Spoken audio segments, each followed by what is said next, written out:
sur Plouf, le podcast qui part à la rencontre de celles et ceux qui se sont lancés dans le grand bain de l'orientation. Aujourd'hui, je t'emmène avec moi au bord du bassin pour rencontrer Jana. Jana va nous parler de son parcours de nage, de ses débuts dans la piscine professionnelle, de sa pause et aujourd'hui, de sa reprise. On va se pencher sur plein de sujets différents comme d'habitude, et notamment sur des sujets qui touchent à la construction de soi par des critères extérieurs, comme nos notes lorsque nous sommes en école, puis nos résultats lorsque nous sommes en entreprise. On va se poser la question de comment faire en sorte de pouvoir s'en émanciper pour construire sa propre ligne de nage. J'espère que cet épisode te plaira, et en attendant de te retrouver pour la fin, je te dis bonne écoute. Coucou Jana. Salut. Merci beaucoup d'avoir accepté déjà de m'inviter chez toi pour enregistrer et d'enregistrer ce podcast. Ça me fait trop plaisir. Et pareillement, je suis aussi contente de pouvoir partager mon expérience, ma perspective sur tous ces sujets de quête de sens. Mais avant de commencer, je vais te poser en fait la seule question qui est prévue dans le podcast que je pose à tout le monde. C'est quand tu étais petite, tu voulais faire quoi? Tu voulais devenir qui? Alors, vaste question. Moi, j'avais une passion. Ça a duré plus de 10 ans. Tu regardes vers les grands galops. Ouais, j'ai fait du cheval pendant très longtemps. J'étais fan de chevaux. Et du coup, naturellement, j'avais cette idée d'en faire, que ça dure toute la vie, quoi. Tu voulais devenir cavalière professionnelle ou tout? Ouais, alors un peu des deux. Okay. En fait, c'était pas très défini, comme si j'avais déjà en tête que c'était quelque chose qui n'allait pas arriver, tu vois. Même si j'étais jeune, parce que je pense que de toute manière les schémas on les a très jeunes. Mais oui, dans mes rêves les plus fous, on va dire, ouais, je passais ma vie sur un cheval, quoi. Ouais, tu devenais une meuf de grand galop. Ouais, exactement. Et tu vivais dans un roman. Ouais, voilà. Donc que ce soit, même moi j'aimais bien m'en occuper et tout avant, après les cours.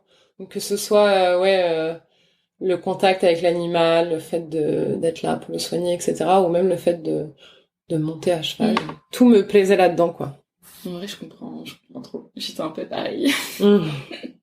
Et t'as laissé, pas quand est-ce que t'as laissé tomber, mais t'as l'air de dire que les schémas, tu les avais déjà. Donc, à quel moment tu t'es rendu compte que tu voulais, pas que tu voulais pas le faire, mais que tu prendrais pas vraiment cette voie?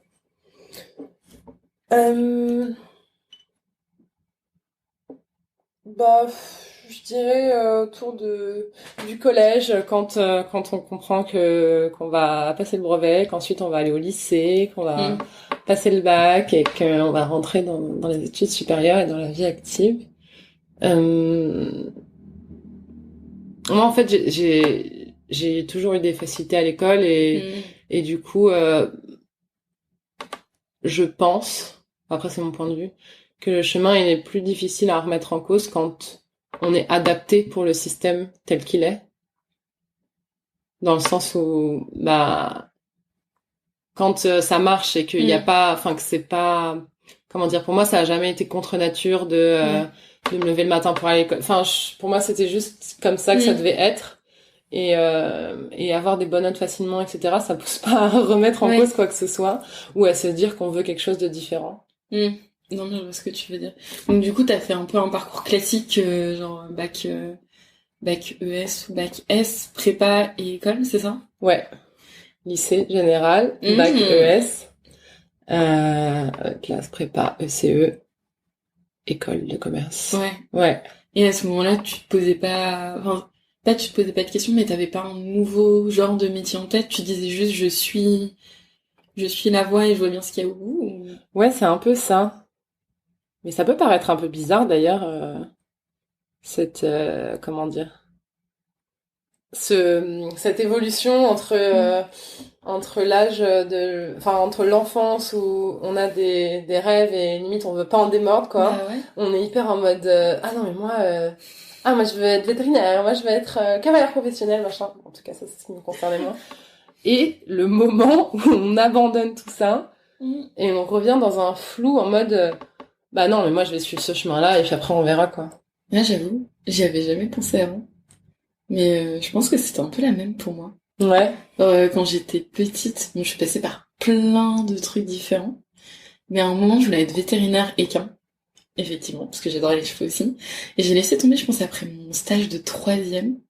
Et à partir de là, j'étais un peu comme toi, genre je me suis dit, je vais potentiellement faire Sciences Po ou une prépa, mais je savais pas du tout ce qui m'attendait après. Mais je me suis jamais dit que c'était weird de passer de je suis quelqu'un de rempli de rêves à on va voir et on attend. Et est-ce que du coup quand t'es arrivé en école, parce qu'on commence un peu à avoir pas des cours de pour savoir ce qu'on veut faire plus tard, mais on commence quand même à avoir quelques notions sur les débouchés d'école. Est-ce que tu t'y retrouvais, enfin, comment tu t'as un peu navigué ce monde-là? Je crois que je m'y retrouvais pas trop puisque sinon j'aurais quand même ciblé quelque chose en particulier. J'aurais un peu jeté mon dévolu sur quelque chose. Donc je pense que je m'y retrouvais pas trop, mais que ça m'inquiétait pas non plus tant que ça. Ah ouais? Ouais. Mais même quand t'arrivais vers la fin de l'école, tu te disais ok, je sais pas trop, mais j'y vais. Bah ouais, parce que je trouve que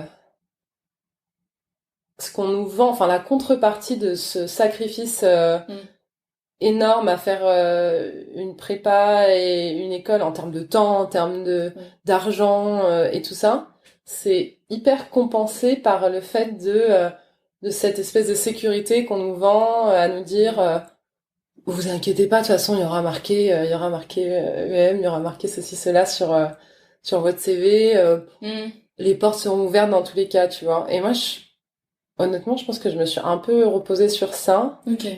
Et je me suis un peu perdue là-dedans. Enfin, comment dire? Je trouve que c'est toujours plus facile d'avoir d'abord, bah, comme on disait sur notre enfance, d'avoir des convictions, d'avoir des passions et de décider à propos de ça, plutôt que ce schéma un peu inverse de d'abord structurer son cadre, son diplôme et après de choisir son métier en fonction de son diplôme, tu vois. Mais surtout qu'on n'apprend pas nécessairement à avoir un métier en particulier. Ouais. Enfin, c'est plus des grandes branches. Bon, tu feras du marketing, tu feras de la finance, mais on ne met pas forcément de réalité derrière. Outre la réalité du salaire, de la sécurité de l'emploi. C'est ça les choses qui sont mises en avant finalement. Oui, c'est vrai. Bah, c'est plus CDI et après des grands domaines. Moi, je me souviens, je crois que c'était pendant les oraux. On avait vraiment un diagramme, tu vois, disant à la sortie, je crois que c'était 24% de diplômés vont dans le conseil, mais il n'y avait pas de métier, c'était juste dans le conseil. Ouais, je me disais, je sais pas ce que c'est, mais ok, why not? Et pareil, je crois que c'était 20% qui vont en audit. Et pareil, c'était tellement flou. Mais c'était très bien quand j'y repense. C'est marrant parce que ce flou, il laisse la possibilité de se dire, bon, sur le papier, je suis pas hyper emballée, mais en vrai, il doit y avoir plein de choses qui se cachent derrière, il y a forcément quelque chose pour moi. Ah, c'est comme ça, en fait, tu l'as vécu, toi? Parce que... Bah... j'ai toujours l'impression de donner ce sursis à l'école en me disant... je vais finir par explorer un peu plus telle branche ou telle branche, et je vais finir par tomber sur un truc qui me plaît. Encore une fois, dans une espèce de réflexion inversée, où au lieu de me dire, j'aime ci, j'aime ça, hop, ça converge vers ça. J'ai plutôt en mode, le cadre est là, il faut aller chercher, comment dire, il faut comme, une espèce de chasse au trésor, où est mon chemin, où est, tu vois. Et tu commences. Mais après, en plus, t'as même pas de chemin vraiment de carte. C'est plus, ok, vous êtes là, le trésor il est là, c'est ce que t'as envie de faire. Mais pour arriver entre les deux, il faut arriver à connecter tous les trucs. Et on a tellement pas ça. Parce que toi, du coup, t'as fait, attends. C'est vrai qu'en fait, moi-même, je ne connais pas ton parcours.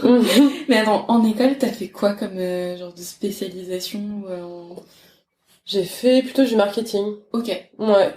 Parce que là... J'ai fait pas mal de cours de marketing. Okay. Et après, t'as fait un stage que t'as choisi un peu au hasard? Ou c'était vraiment... t'avais déjà un peu trouvé ce que t'avais envie de faire? Non, j'avais pas du tout trouvé et ma recherche était hyper hasardeuse. Enfin, franchement, il y a une espèce de dichotomie d'un côté, j'avais postulé en conseil et de l'autre côté en pub et Ok. en luxe, genre chez Dior, tu vois, faire du market développement. Bah, les deux derniers, je trouve que ça va bien avec l'image que j'ai de toi aujourd'hui. Ouais. Le conseil, j'ai tellement de mal Ouais. à t'imaginer dans une tour. Oui, non, mais ça, c'était comment dire? En tailleur, en fait. Ouais. Mm. Ouais, bah ça, je pense que c'était, entre guillemets, la pression sociale qui veut ça, quoi. Mm. Donc j'avais un peu comment dire? J'avais coché la case de, ouais, genre, j'ai essayé. J'ai essayé d'aller là-bas, hein. Mais ils m'ont pas pris. Et en fait, si, il y avait une boîte qui voulait me prendre. Et j'ai dû choisir. Et je me rappelle encore de la stupéfaction de la meuf au téléphone quand je lui ai dit que je choisissais, parce qu'elle m'a demandé après, tu vois. Ouais. C'était le jour même, en gros. Le Ok. jour même, j'accepte la proposition de l'agence de pub dans laquelle j'ai fait mon stage, du coup. Et quelques heures plus tard, le cabinet de conseil revient vers moi en me disant, ouais, on vous veut. Ok. Et là, je dis, désolé, j'ai accepté une offre juste avant. Ah oui, c'était quoi? Une agence de pub. Ah bon?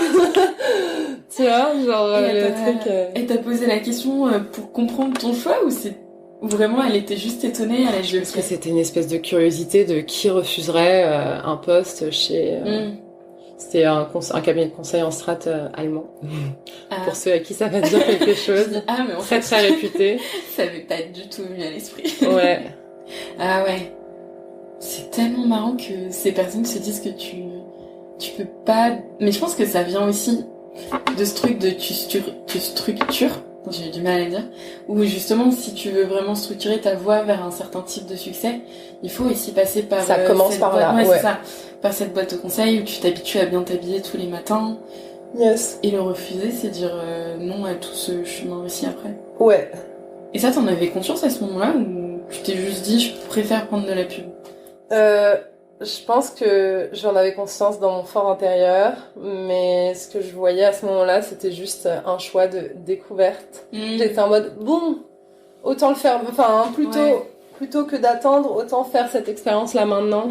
Tu sais, comme si je me donnais un sursis supplémentaire. Alors qu'en vrai, non, c'est juste une voie comme les autres que j'ai choisie, tu vois. Tu le voyais un peu comme je teste, mais je ferai pas ça plus tard. Ouais, voilà. Ok, un peu en mode, j'allais dire Alexandra Lederman, mais ça c'était un peu en mode grand galop.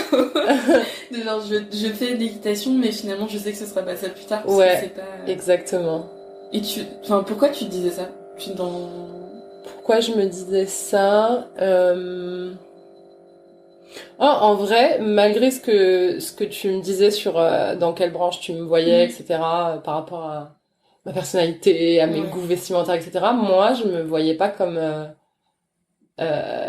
comment dire, comme totalement compatible à un taf en agence de pub. Enfin, moi, j'étais en mode, je connais pas du tout ce monde, je suis pas spécialement créative parce que peut-être que j'ai jamais tellement laissé exprimer telle ou telle créativité dans mes études, et du coup,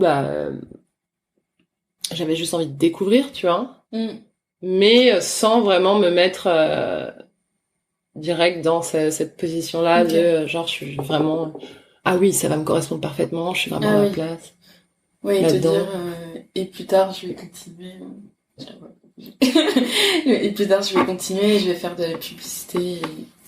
Ah, grave intéressant. Et le stage s'est bien passé?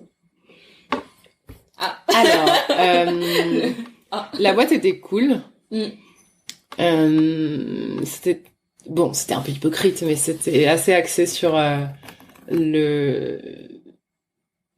j'allais dire bien-être, c'est un grand mot, mais les bonnes conditions de travail des salariés. Ils venaient de refaire leur bureau, ils avaient une cantine / restaurant hyper stylé, tout était hyper bien, comment dire, digitalisé pour réserver une salle, pour aller manger, ceci, cela.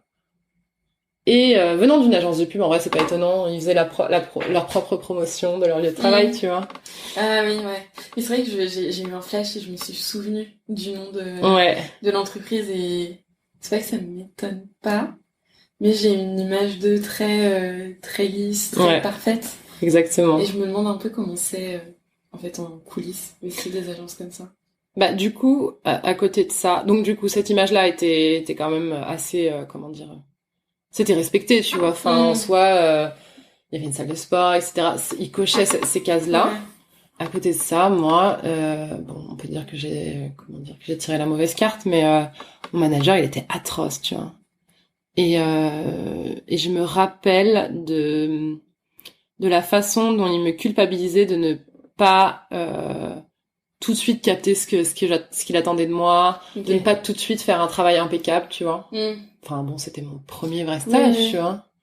Ah mais c'est ouf parce que tout à l'heure on parlait, bon là je fais vraiment des digressions et un petit flash forward, mais je me souviens tu me parlais de du coup ton taf actuel où tu disais que ton nouveau boss attendait aussi potentiellement certaines compétences de toi et que tu fournisses un certain genre de travail de par cette formation, et c'est peut-être aussi ça que rétrospectivement ils attendaient aussi de toi alors même que tu venais de commencer. Ouais, mais chez lui, ça avait un certain goût de, comment dire, d'humiliation.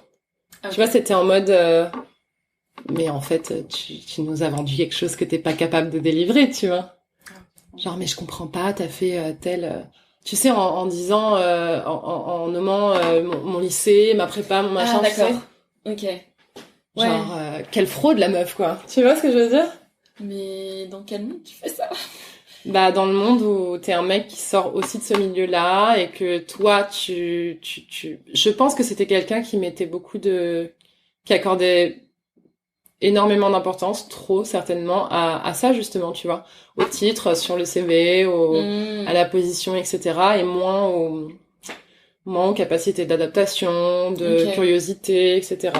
Et qui s'attendait à ce que je lui délivre dès le premier jour, sans m'avoir même formé à un niveau, un rendu exceptionnel, tu vois. Il faut savoir que donc j'ai fait ce stage-là sur une période de janvier à juillet. Il m'a fait la formation initiale en avril, quand il a trouvé une heure dans son emploi du temps pour me la faire. Ah, on adore. Et c'est une formation qui était censée m'expliquer le fonctionnement d'une agence de pub. Donc comment te dire que c'est une base quand tu dois travailler sur ça pendant 6 mois. Ouais. J'ai eu droit en avril, après lui avoir dit, lors d'un point qui était censé remettre les choses à plat, qu'il avait demandé parce que je fournissais pas un travail d'une assez grande qualité selon lui. Okay. Je lui ai dit en face, bah écoute, ce serait peut-être bien aussi que tu me formes. Ah oui, c'est vrai. Ah ouais. Oh. Tu vois? Ça me rappelle, j'ai une pote qui m'avait dit qu'elle était dans une agence de conseil. Je crois que c'était par contre son dernier stage. Et personne lui avait parlé ou lui expliqué le fonctionnement de la boîte pendant le premier mois. C'est fou. Et elle avait été obligée d'aller voir, je crois, son manager ou sa manageuse en lui disant, bah, j'ai pas les clés pour pouvoir en délivrer comme il faut. Et en fait, elle avait appris après qu'elle a fait ce premier pas, qu'en fait c'était un peu une sorte de bizutage. D'accord, et que ça se passait à chaque fois comme ça pour les nouvelles recrues, que tu devais faire ta place, aller voir les gens par toi-même, et en fait que personne n'allait t'aider. Et j'ai trouvé ça incroyable, assez révoltant de te dire, mais incroyable. Comment après tu peux bâcher les gens sur leur taf alors qu'en fait tu les formes pas et tu les aides pas. Ouais. Mais avec le recul, en plus, je trouve que je m'en sortais pas trop mal avec le peu d'informations qui m'avaient été données, hein. Et je suis plutôt du genre assez, comment dire, dans un esprit de déduction, etc. Donc j'arrivais à tirer un peu des informations, mais j'aurais pu connaître des situations beaucoup plus, comment dire, des situations beaucoup plus inconfortables, où par exemple j'aurais pu tomber sur une de mes N+2, N+3 qui m'aurait parlé d'un truc et j'aurais dû lui répondre désolé, je sais pas. Tu vois, sur des choses hyper élémentaires. Et en fait, la responsabilité serait tout de suite tombée sur mon N+1. Oui, mais c'est logique. Peut-être que je regrette que ça soit pas arrivé, tu vois. Parce que du coup, c'est moi qui ai été poussée dans mes retranchements et qui a été comment dire, humiliée sur des capacités que j'étais pas censée avoir à ce moment-là, parce qu'il m'avait pas donné les clés.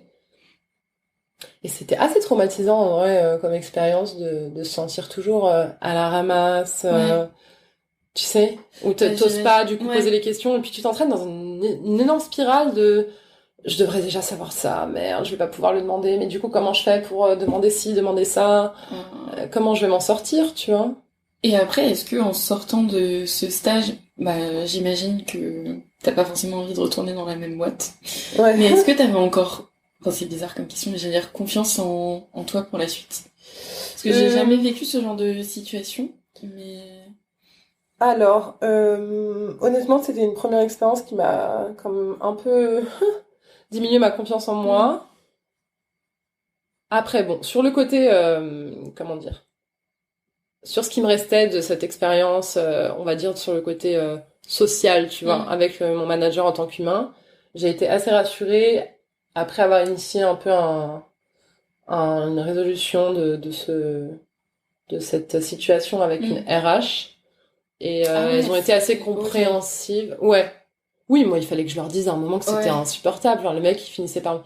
À la fin, il me traquait dans tout l'open space. Tu es où? Il me harcelait. Il était là, t'as fait ça, t'as fait ci, alors que, genre, j'avais aucune info. Enfin, il passait pas limite une minute de la journée avec moi, tu vois. Genre, il me laissait dans mon coin, et quand il m'appelait, il fallait que je rapplique au pied, quoi. Enfin, c'était chelou. Et bon, de ce côté-là, heureusement que les RH ont été assez compréhensives.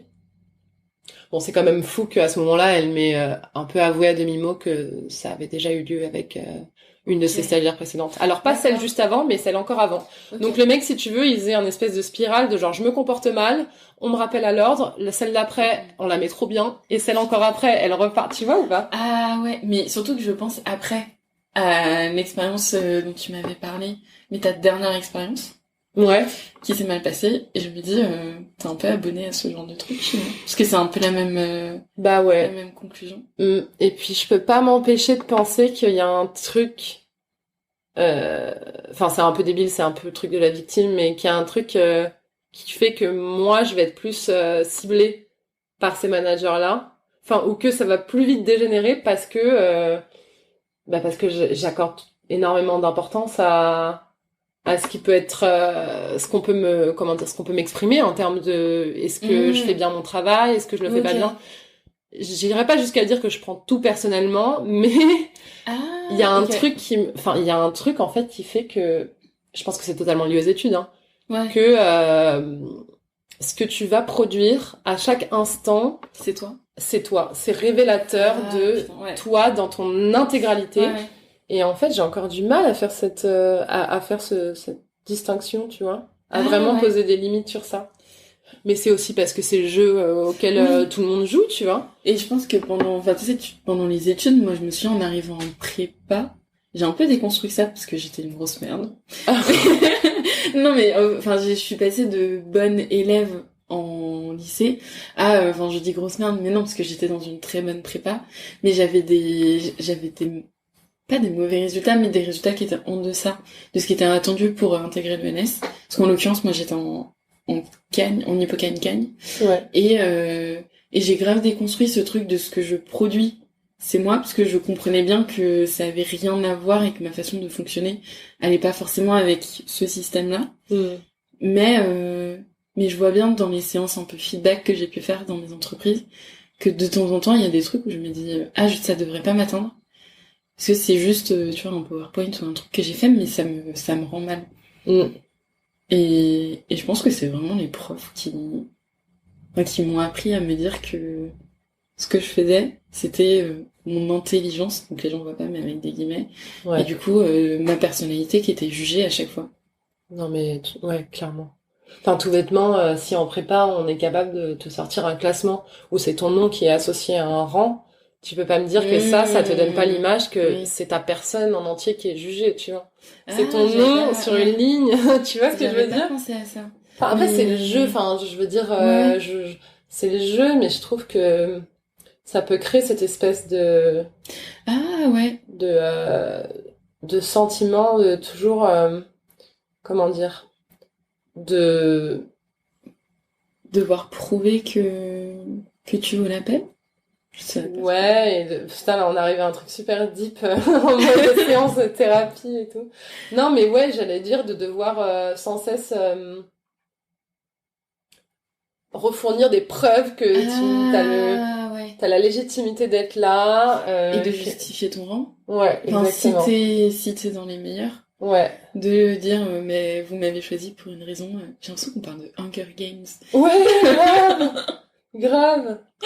Et moi, je pense que, en plus, c'est trop weird parce que j'y ai réfléchi il y a pas très longtemps. Mais nous, on avait un prof qui distribuait les copies en ordre croissant ou décroissant, je sais même plus. Ah yes. Tu vois, en disant mais non. Et ça, étonnamment, ça m'a complètement détachée de mes notes.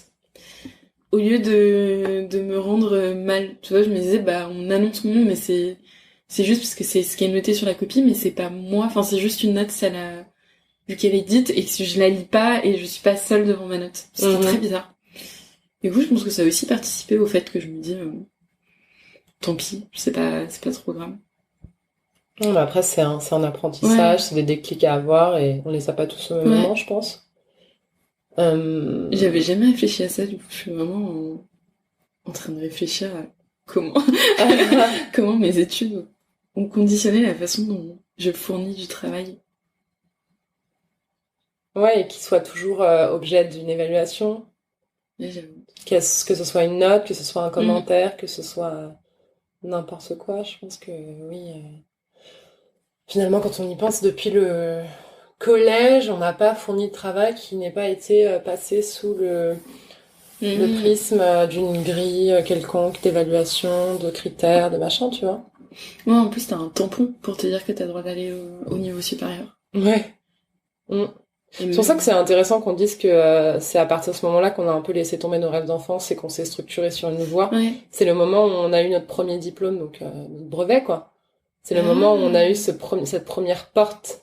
Oui. Tu sais. On te dit c'est bientôt, enfin surtout c'est bientôt fini et en fait ça l'est jamais. Ça a amorcé quelque chose plutôt. Ouais. Et tu te rends compte qu'après il faudra tout le temps prouver que t'es là, tu veux la peine. Que tu mérites ta place. Mais c'est ouf.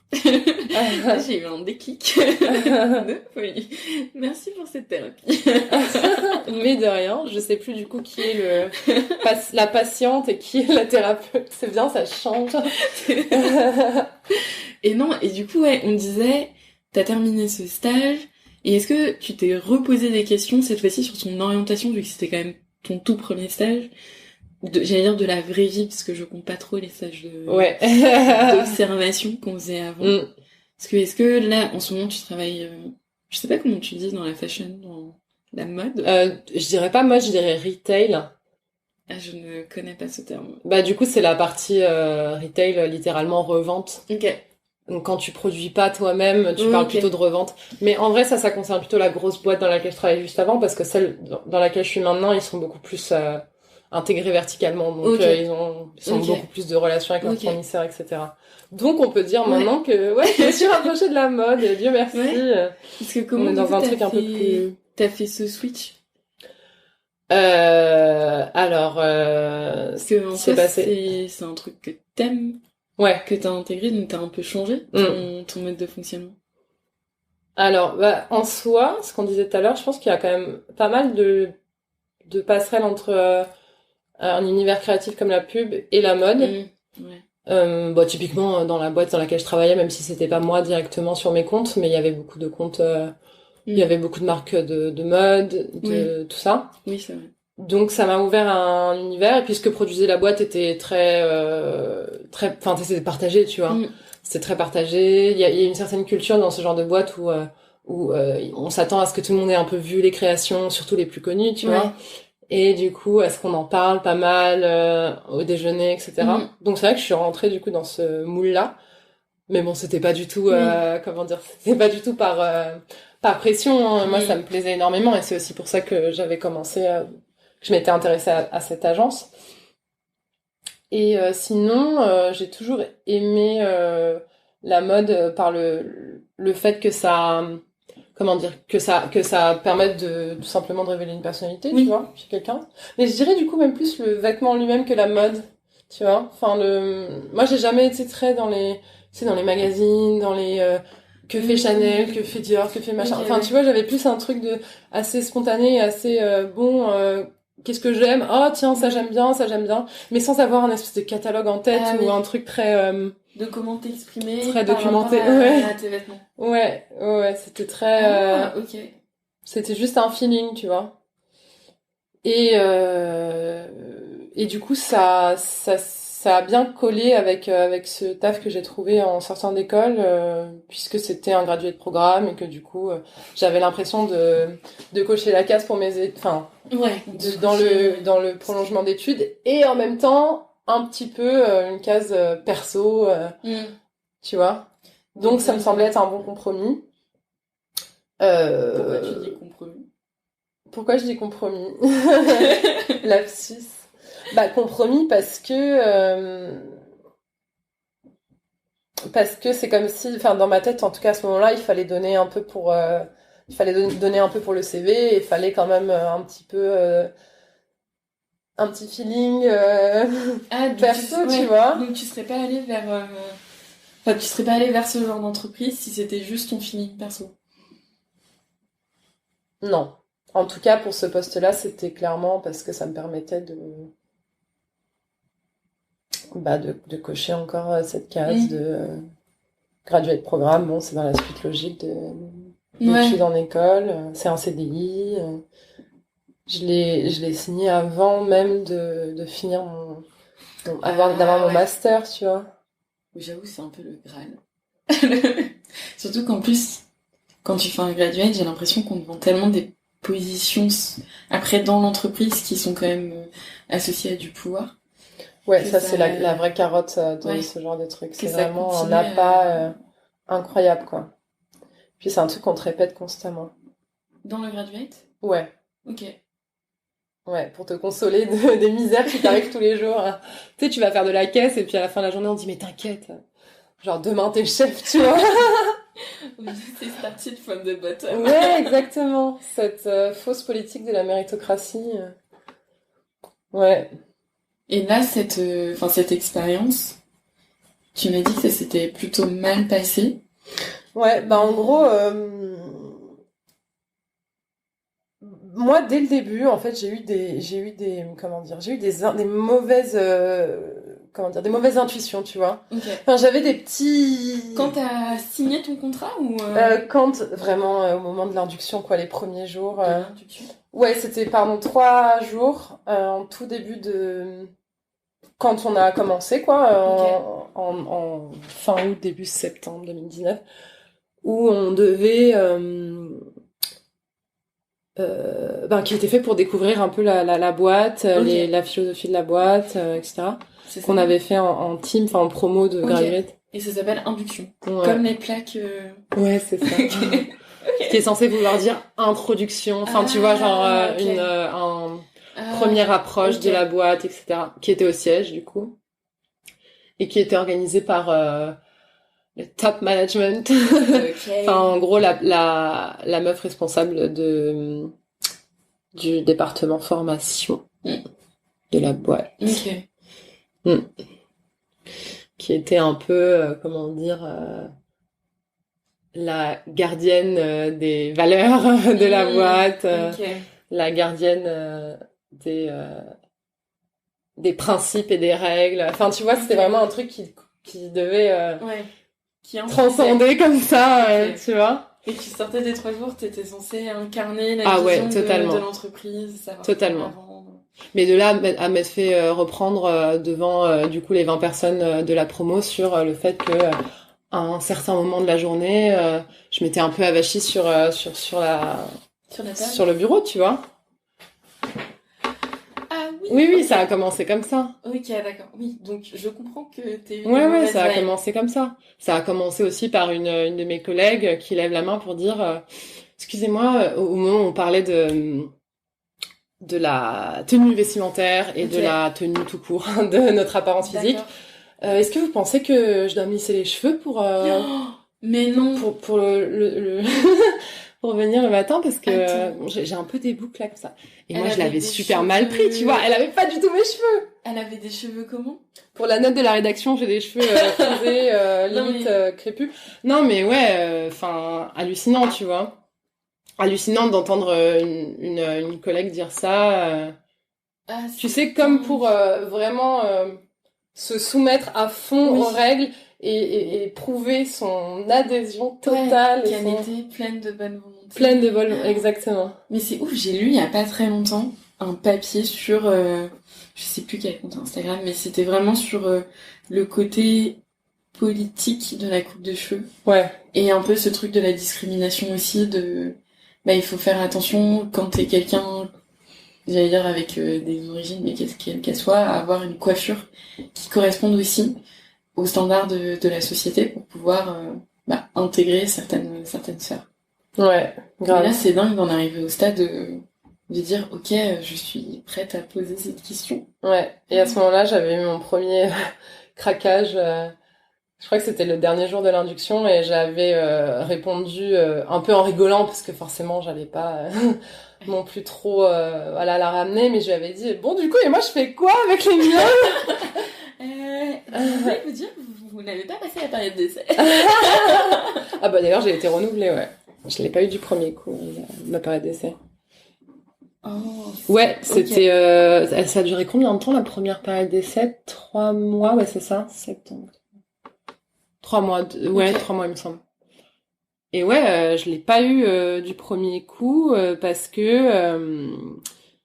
la raison qui a été avancée officiellement, c'est que j'avais mis trop de réserves sur le programme. Ah, ok. Autrement dit, tu poses trop de questions, tu t'es trop sur t'es sur le chemin de la remise en question de certaines choses qui sont bien établies dans cette boîte. Ah, ok. On n'aime pas ça. Ok. Tu vois? Oui, donc c'était plus, on cherche des personnes qui se conforment à notre façon de fonctionner. Sans en discuter, ouais. Ouais. Des personnes qui sortent d'école. C'est triste à dire, mais non, mais je pense qu'on est beaucoup à dire je suis prêt ou prête à signer un truc, faire un compromis, comme tu disais tout à l'heure, pour faire en sorte de valider cette première case et ensuite, je vais monter les échelons et ensuite, je ferai un truc qui me plaira quand j'aurai 40 ans ou quand je serai à la retraite, mais que j'aurai les moyens de remettre en question le système. Exactement. Mais moi, malheureusement, dans mon esprit assez naïf, je voyais pas ça du tout comme de la remise en question de leur fonctionnement. Enfin, j'étais juste, pour moi, en train de... de demander à ce que les choses se passent mieux pour ma propre formation et pour le bien de... le bien de tous. Oui, clairement, parce que... pour le coup, ce que je faisais remonter comme problématique, entre guillemets, c'était des choses que mes collègues aussi faisaient remonter, tu vois, du graduate. Enfin, qui faisaient remonter. entre ce petit groupe de nouveaux nouveaux arrivés, mais qui n'osaient pas faire remonter plus haut, et j'étais à peu près la seule à le faire, et je pense que c'est ça qui a détonné, tu vois. Forcément, si t'es dans un groupe, tout le monde pense à voix basse, c'est celui qui... c'est celui qui le dit, qui va prendre le plus cher. Mais je regrette pas de l'avoir fait parce que ça m'a montré qu'ils étaient totalement imperméables à un changement réel, tu vois. Et à la remise en question. Et que ça leur faisait tout de suite, ça les faisait douter de mon investissement, de ma motivation. Okay. Et moi, je voyais ça complètement dans l'autre sens. Moi, j'étais là, les gars, si je suis en train de vous dire que je considère que je suis pas assez formée pour telle ou telle tâche, c'est parce que j'ai envie de pouvoir faire ces tâches, parce que j'ai envie de progresser. Mais c'est logique. Non, moi je trouve ça ouf, c'est une espèce d'inversion de valeur super bizarre, tu vois, c'est que tant que tu dis rien, que ça se passe mal ou bien, c'est mieux que tu dises rien parce que ça montre que t'es résilient, que t'es machin bidule. Et voilà. Et si on te demande, peut-être que tu devrais dire, mais attention quand même à ce que tu... Ah oui, à ce que tu formuler de façon qui soit politiquement correcte pour que ça ne heurte pas les valeurs de la boîte. Exactement. Donc même attention quand tu dois présenter des points négatifs, attention à ce qu'ils soient pas trop négatifs non plus. Tu vois ce truc un peu, cette espèce d'hypocrisie. C'est chaud. Ouais. Et est-ce que le taf en tant que tel, est-ce que ça te plaisait? Alors, ils nous ont vendu quelque chose qu'on n'a pas vraiment eu. Donc là, je parlais de la formation tout à l'heure, c'était le cas. Surtout dans la deuxième période, étant donné que ça a été complètement ralenti par le Covid.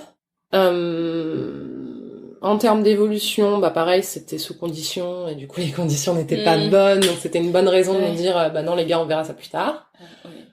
En termes de rémunération, ça valait pas le travail qu'on fournissait. Okay.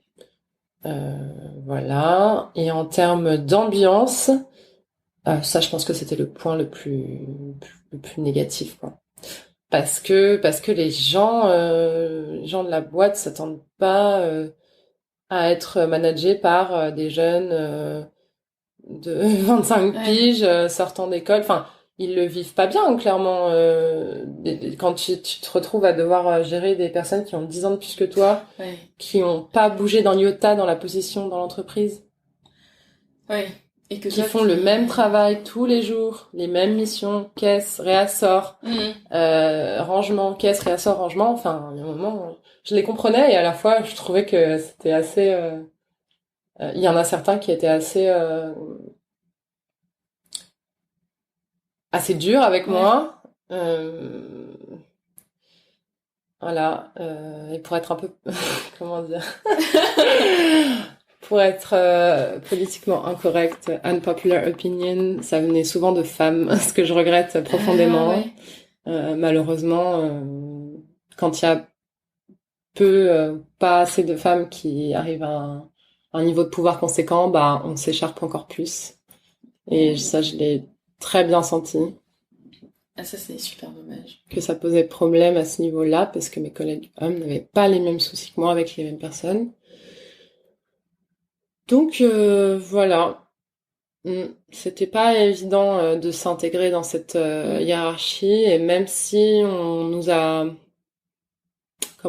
présenté comme partant du niveau hiérarchique le plus bas, etc. Au final, quand tu passes que les 2 premiers mois à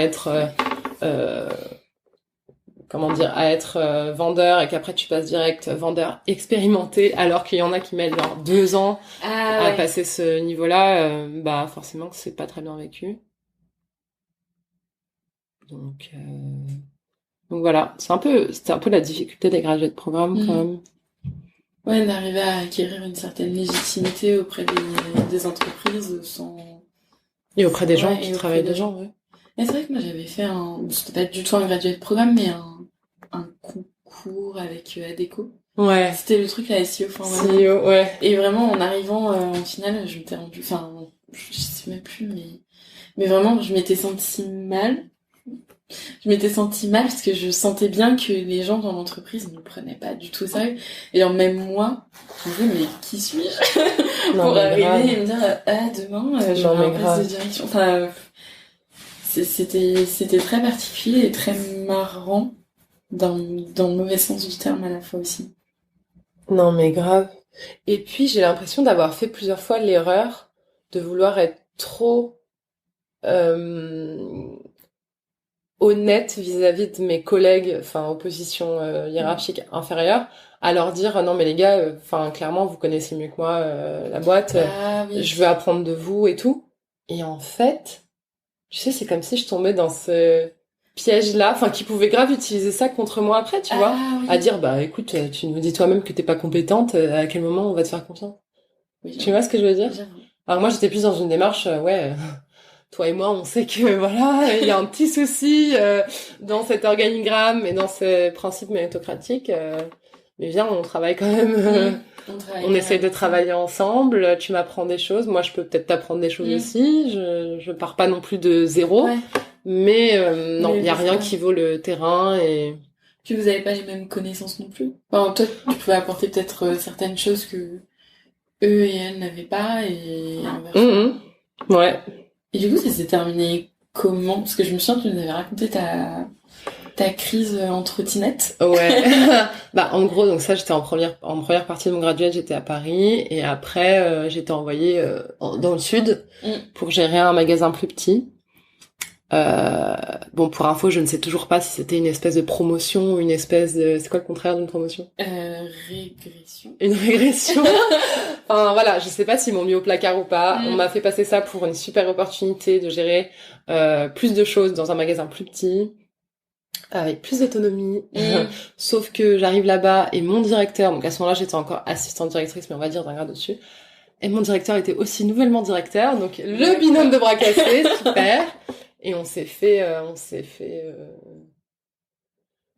terminer, clairement. Enfin, on arrive là-dedans. Le truc, c'était un bordel pas possible au niveau, au niveau RH, tu vois. Enfin, au niveau ambiance, problème de discipline, non. Le magasin, financièrement, marchait plutôt bien, mais les objectifs étaient quand même pas évident à tenir. Après, il y a eu le Covid. On avait tout un tas de stocks à liquider, ce qui nous a fait faire beaucoup plus de, comment dire, des opérations qu'on n'aurait pas dû gérer à ce moment-là, tu vois. Ah oui. De reprise de marchandises, de changement de disposition de magasin, mais genre à longueur de journée, tu vois. Okay. Pour pouvoir suivre le calendrier global de la marque. Sympa. Très sympa. Et avec une main-d'œuvre clairement pas suffisante. Puisque c'était la variable sur laquelle on jouait pour pour sauver la rentabilité de la boîte à ce moment-là, tu vois. Enfin, de la boîte, du magasin. À ce moment-là. Et ça a tiré sur la corde, enfin, pour tout le monde, tu vois. Et c'est une chose de beaucoup travailler quand l'ambiance est bonne, mais beaucoup travailler quand l'ambiance est pas bonne, que les gens prennent un malin plaisir à débrayer dans une certaine sorte et à te laisser, toi, récupérer le négatif de tes boss qui te disent les choses n'avancent pas assez vite. Je pète un câble. Et du coup, je me suis retrouvée à un moment en fatigue extrême. Enfin, vraiment, je me levais le matin, j'avais aucune envie d'aller au taf. À ce moment-là, je le savais pas encore, mais mon directeur, donc on me le disait pas, hein, il était lui-même déjà en burn-out. Ah, d'accord. Officieusement, pardon, il était malade. Officieusement, il était en burn-out. Et du coup, c'est à ce moment-là que tout a merdé, puisque c'était quand même lui qui tenait à bout de bras le machin, quoi. Même s'il le vivait pas bien non plus, mais on marchait sur un fil. Et donc au moment où il part, en domino, c'est moi qui craque, quoi, par la suite. Le prochain fusible. Et ouais, c'est ce qui s'est passé. Du coup, un matin, je me lève dans le coltard, je suis en retard, je prends une trottinette. Il pleut, alors qu'il pleut jamais à Marseille. Enfin, tu sais, on était début septembre. Oui, c'était encore censé être un peu l'été, mais bref. Et je me pète la gueule, genre vraiment violemment et tout. Et je me rappelle encore de quand mon corps a touché le sol et que là je me suis dit putain mais où est-ce que je suis? Ah mince, ouais. Et t'es quand même allée au taf après? Ouais, j'y suis allée. Mais t'arrivais à marcher? J'avais mal, mais je savais en tout cas je croyais être la seule en mesure d'ouvrir le magasin. Et en fait, j'arrive et il se trouve que mon boss, enfin mon N+2 du coup, directeur régional, était là. Ah, il y avait... Et il m'attendait aussi. Au lieu de d'ouvrir et de... Au lieu de s'adapter à la situation qui était critique, puisque je venais de l'appeler juste avant lui disant que je venais d'avoir un accident, mais il m'a fait quand même... Il m'a fait ouvrir le magasin, comme si de rien n'était. Il a jeté un coup d'œil de haut en bas, il m'a regardé, il m'a dit, bon, ça a l'air d'aller. Allez, on commence la journée. Et en fait, moi, au bout d'un moment, je lui ai dit, non, en fait, pas du tout. Non, je vais partir. Je vais aller chez le médecin. Enfin, je vais faire quelque chose, quoi. Je vais me soigner. Ouais. Et là, il a vraiment pété un câble contre moi. Il était en mode, non, mais c'est n'importe quoi. Déjà, qu'est-ce qui s'est passé? Comment ça se fait? Pourquoi vous prenez votre trottinette le matin alors que vous avez le tramway en bas de chez vous? Parce que le mec, dans un moment où, je venais d'arriver, j'étais un peu sans repère et tout, je lui avais parlé de mes recherches d'appart et du coup, il savait où j'avais trouvé mon appart, tu vois. Sympa. Et à ce moment-là, il s'est servi de ça pour me descendre. Ouais, donc on est vraiment sur des ambiances... Ouais, on est sur du toxique, là. Oui, je vois ce que... Ouais. Et il a continué donc au début on était dans le magasin, après il a continué sa discussion dans le bureau en porte fermée et tout. Ouais, c'était hardcore, hein. Et le mec il m'a tout mis sur le dos à ce moment-là. Je pense que clairement dans sa tête j'étais vraiment en mode c'était un grain de sable dans un engrenage, tu vois. C'était en mode attends, j'ai mon directeur qui est en burn-out, là j'ai mon assistante qui commençait à lâcher. Qui lâche aussi. Oh là là, je vais pas m'en sortir. Et au lieu de... Non, c'est pas une raison. Non, je cherche pas à l'excuser, mais c'est comme ça que j'ai interprété la chose. En voyant l'état dans lequel il était à ce moment-là, vraiment. Le mec était en folie, quoi. Il déblatérait des tas de trucs qui n'avaient aucun rapport avec moi, aucun sens. Et attends, mais t'es restée? Je l'ai écouté faire son laïus et tout, par politesse. Genre par pure... je sais pas. J'ai vraiment... Je me suis fait du mal à ce moment-là, vraiment. Tu sais, c'est là où tu te dis que t'arrives à une telle absurdité qu'en fait, tu subis des choses que t'as absolument pas à subir et tu le fais par politesse. Tu te dis que t'es obligé. Tu te sens obligé. Ah, mais oui. C'est oui, par pour moi, il était en train de me faire un feedback, mais en fait, non. Le mec était en train de m'agresser, tu vois. Constructif. Ouais. Et au bout d'un moment, j'ai fait bon, j'y vais. Je me suis tournée, j'ai pris la porte, il m'a fait genre allez-y. Il a commencé à me dire barrez-vous, genre il a pas fini sa phrase, il était en mode partez. Je dis ok bah ouais je pars, ouais je pars et je suis jamais revenue. Ah oui, ok, ça va être ça va être ma question de me dire mais non je suis jamais revenue. Je pensais y revenir le lendemain et en fait non. Heureusement que le médecin des urgences oui parce que je suis allée aux urgences après. Le médecin des urgences m'a proposé un arrêt de 2 jours. J'ai failli dire non, j'ai dit oui. Et heureusement que j'ai dit oui. Mais attends, mais pourquoi t'allais dire non? Par professionnalisme. Non mais c'est ridicule à dire comme ça. Mais vraiment moi dans ma tête j'étais en mode ah non mais je vais prendre trop cher quand je vais rentrer. Enfin ça sert à rien que je m'arrête. Enfin ça va être encore pire après tu vois.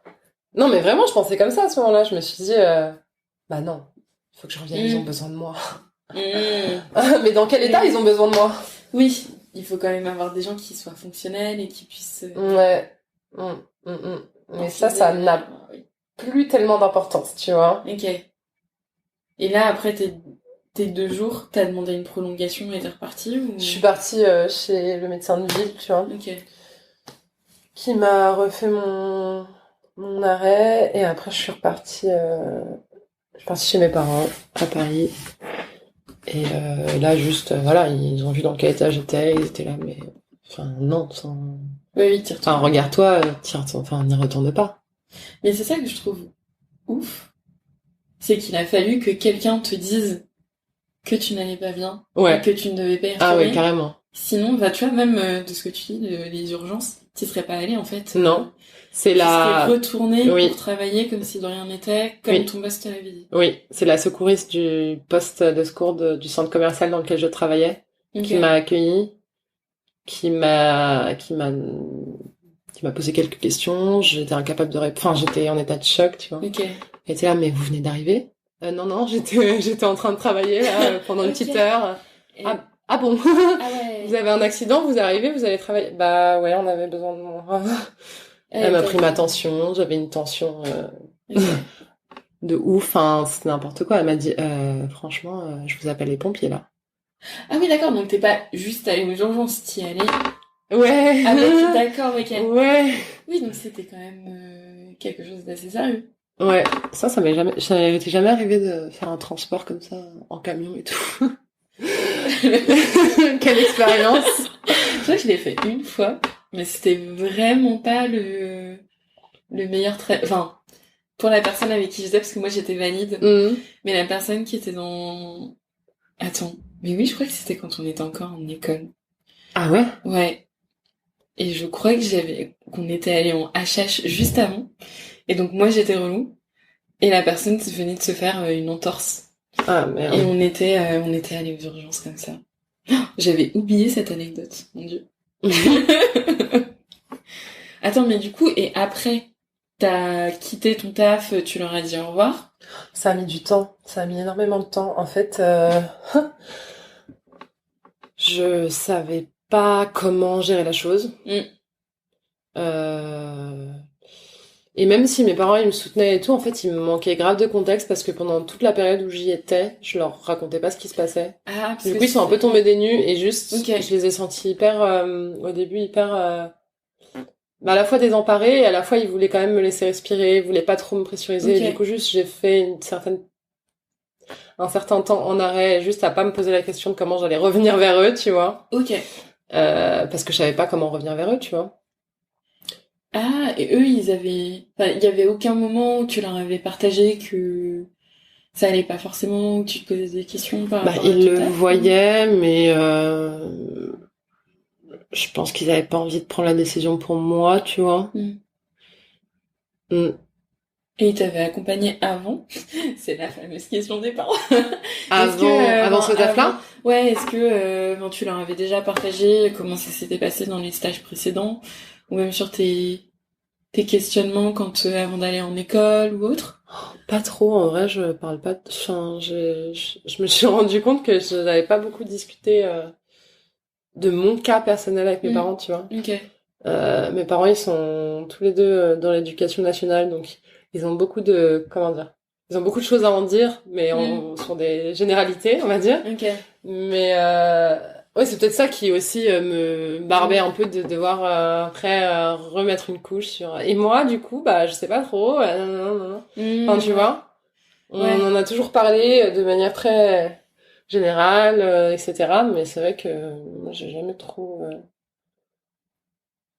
Ouais, ça n'a jamais été un sujet de discussion. Enfin, j'ai fait un peu, j'ai fait mes choix de mon côté, tu vois.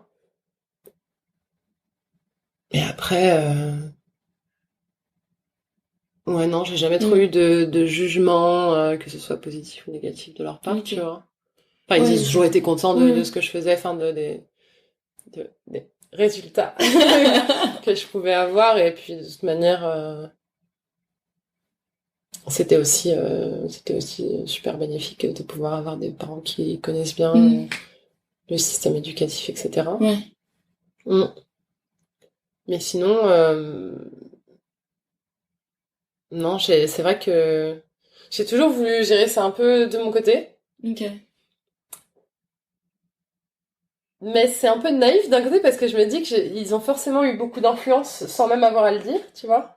Est-ce que je me dis, sans même avoir à le formuler. Tu parles de résultats, Ouais. éducation nationale, et je me dis, moi, l'image que j'avais des conseillers d'orientation, conseillères d'orientation dans mon lycée, dans mon collège, c'était vraiment chaque fois selon nos notes, mais pas nécessairement en fonction des gens.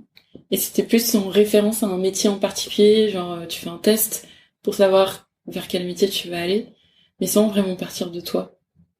Je sais pas du tout comment ça se passe quand les gens qui t'accompagnent, c'est tes parents. Enfin, de l'éducation nationale.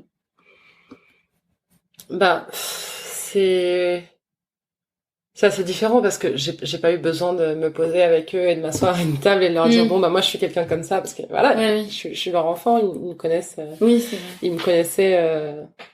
me connaissaient déjà et en même temps du coup ils ont forcément cette position de savoir un peu qu'est-ce qui est bon. Enfin, en tout cas, c'est à l'époque, c'est ce que tu crois. Voilà, que dans tous les cas, ils savent ce qui est bon pour toi, etc.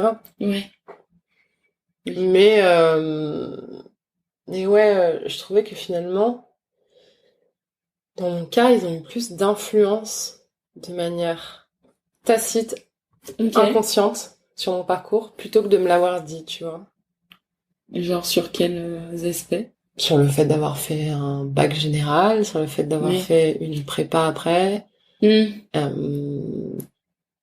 m'ont jamais dit tu devrais faire ça, tu vois.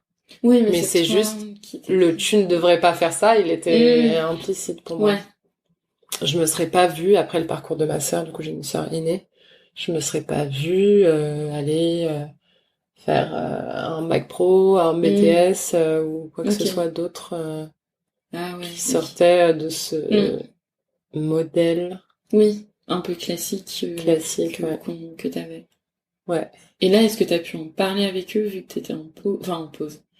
Vu que tu te posais des questions que tu savais pas forcément et que là, tu vois, on est chez eux. Bah, c'est marrant parce que j'en ai surtout parlé avec ma maman et elle, comment dire, je sens, non, mais je sens chez elle une espèce de, pas, j'irais pas jusqu'à dire culpabilité, mais une espèce de remords de m'avoir jamais trop aiguillée vers quelque chose de différent, enfin d'avoir toujours laissé ce cadre flotter. Et là elle se prend à me parler de formation en mode ou de me parler du fait qu'elle me verrait bien devenir architecte d'intérieur, enfin tu vois, c'est comme si c'était maintenant qu'elle commençait dans sa tête à s'ouvrir des horizons. Ok. Qui était autre que ce qu'ils avaient en tête au départ ou Ouais, et qui me semble ça me semble un peu farfelu en fait de leur part maintenant, tu vois, d'avoir ces réflexions de genre ah oui ok, donc le cadre classique n'a pas du tout fonctionné, merde, elle a 25 ans, merde, vite faire les propositions. Tu sais. Ah ouais.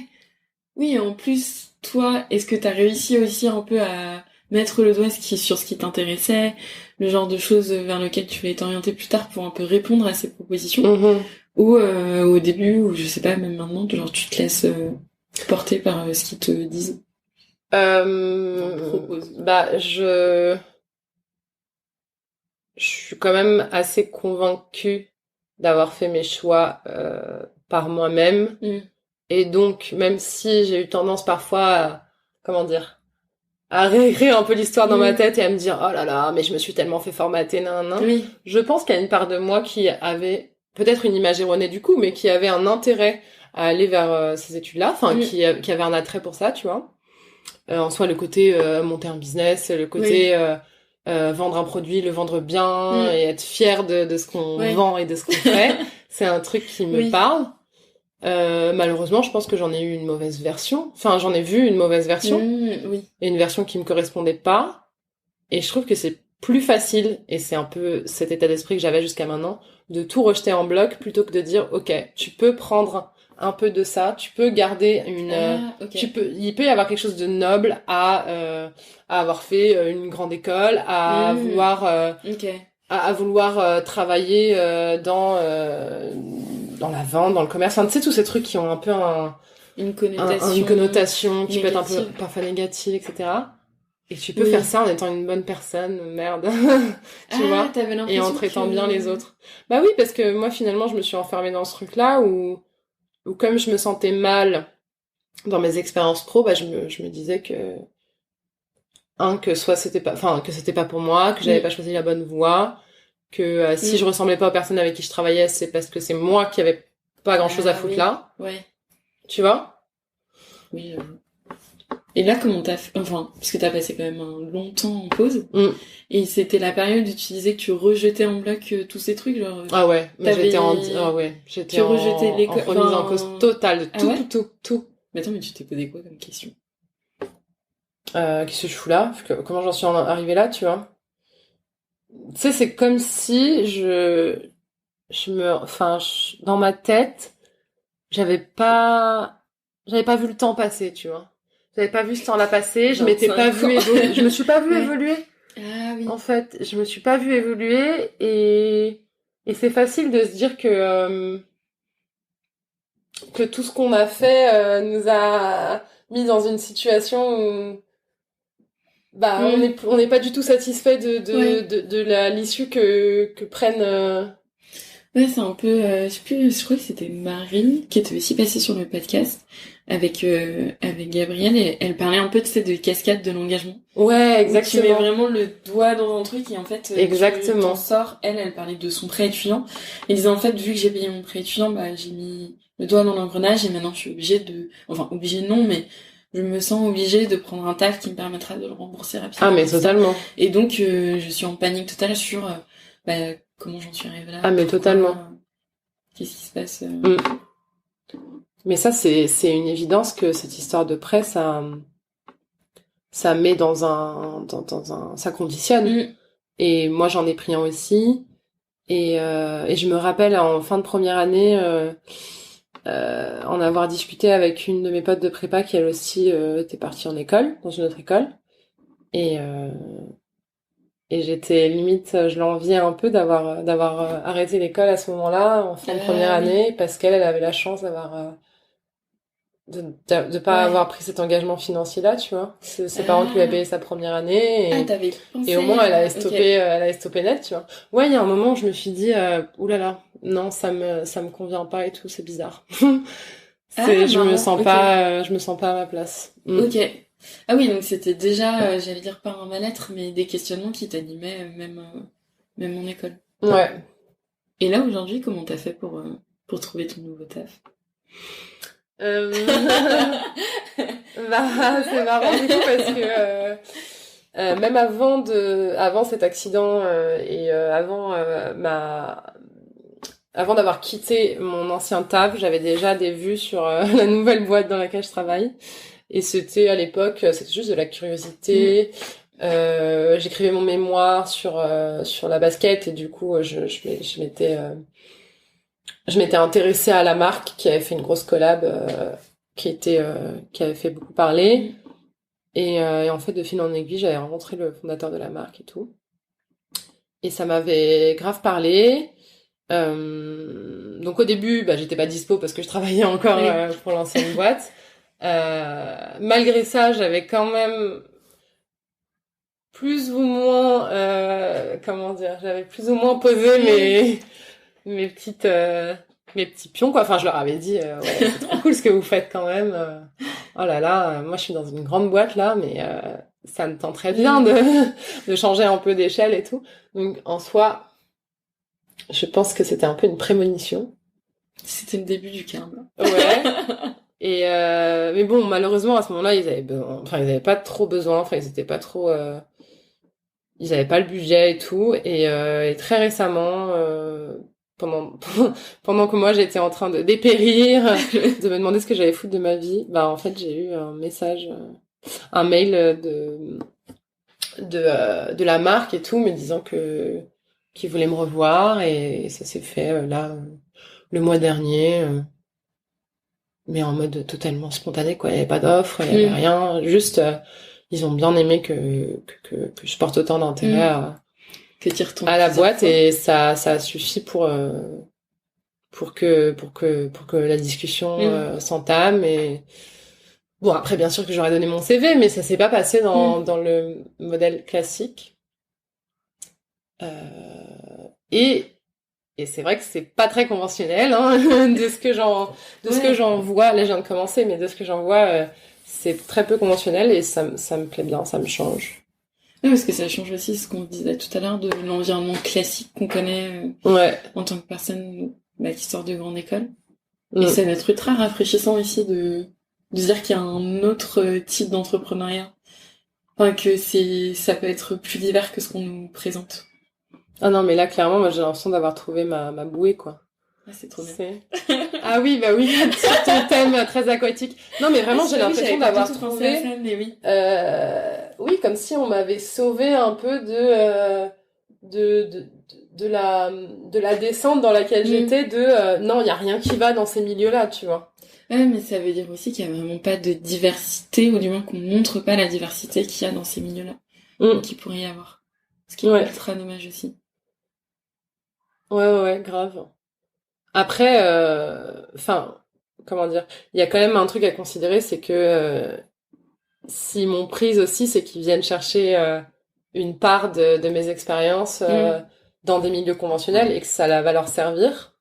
Mais je suis quand même confiante sur le fait que on peut avoir les mêmes compétences qu'un autre, des compétences très cadrées, structurées, etc. Mais on peut l'exprimer de différentes manières. Et avec des modes de management, entre guillemets, différents. Oui, et puis c'est des questions aussi de complémentarité. Parce que, en l'occurrence, si eux ont pas fait ces études-là, qui viennent d'un autre milieu, toi, c'est aussi ce que tu vas aller chercher. Oui, c'est ça. et ça te permet aussi après d'apprendre à leur contact, de développer ton œil, ta créativité, et pour eux aussi d'arriver à structurer derrière. Donc c'est trop chouette. Ouais, totalement. Mais j'en retiens qu'il faut aller plusieurs fois toquer à la porte. Ah non, mais attends, c'était la première fois que je faisais ça. Qui te plaisent. Okay. Ah ouais. Et clairement, je pense qu'il y a un truc quand même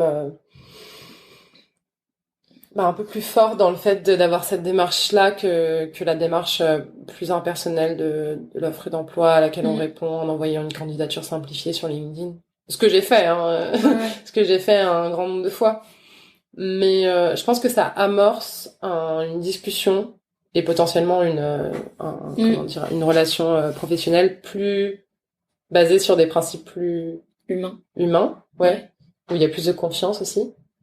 Et malgré le fait qu'il n'y avait pas de poste, que le fondateur m'a créé un poste avec un intitulé comme ça un peu bidouillé, avec des missions qui sont pas encore totalement avec une sphère définie, malgré tout ça, je peux dire d'ores et déjà que je me sens plus à ma place dans cette boîte que dans une boîte où tout était cadré. Ah, c'est génial. Mais genre, c'est hyper paradoxal, mais je sais pas, c'est juste un feeling que j'ai de... Non, je trouve pas ça trop étonnant. Au sens où, comme t'es déjà passé par plein d'expériences, pendant tes stages, c'était des expériences qui ont un peu structuré aussi ce que tu voulais pas faire.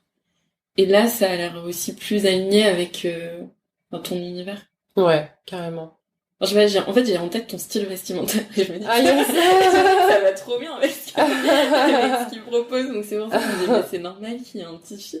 Ouais, moi j'ai un gros coup de cœur sur ce qu'ils font et je pense que ça a été aussi un paramètre hyper important. Mais donc, ce qu'il y a aussi à retenir, c'est que toi, t'es partie de toi et de ce que t'aimais. Ouais. Pour aller vers l'entreprise qui te plaisait. Ouais. Et c'est la première fois que je fais ça. Mais c'est trop bien. C'est la première fois que j'arrive au bout d'une démarche comme ça où je pars de moi et pas de ce que mon CV doit me permettre de faire. Je crois que j'ai jamais fait, en vrai. J'y réfléchis, mais je l'ai fait, mais dans des cadres très classiques. Mais j'aimerais trop trouver une entreprise et faire ça.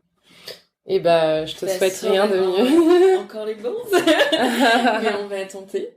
Bah ouais, carrément. Et est-ce que peut-être pour clôturer, t'as un conseil justement pour les gens qui sont un peu dans la phase de chaos par laquelle t'es passé, ou un truc que tu voudrais leur transmettre?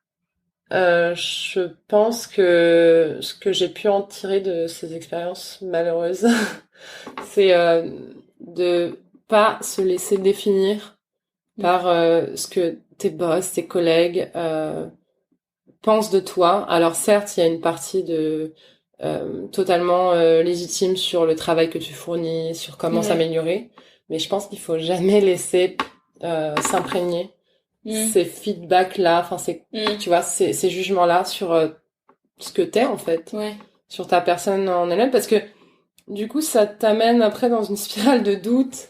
Oui. Et je sais pas, j'ai l'impression limite d'en être arrivée, moi, à la fin, une espèce de dissociation. Je savais même plus moi ce que j'étais, ce que je voulais être, ce que j'aimais. Ah oui, ce que t'étais, le feedback qu'on t'avait donné. Ouais.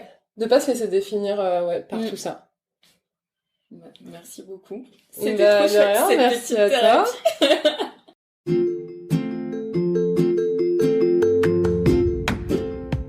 Et voilà, on arrive déjà au bout de cet épisode. Merci à toi de l'avoir écouté. J'espère que tu en sors un peu plus outillé et un peu plus inspiré pour pouvoir te lancer en toute sérénité dans le grand bain de l'orientation. Si ces sujets de quête de sens t'intéressent, tu peux regarder tous les liens que je t'ai mis en description. Ils pourront te permettre de creuser toutes ces questions un peu plus en détail et de découvrir notre travail. En attendant, je te dis à très vite au bord du bassin.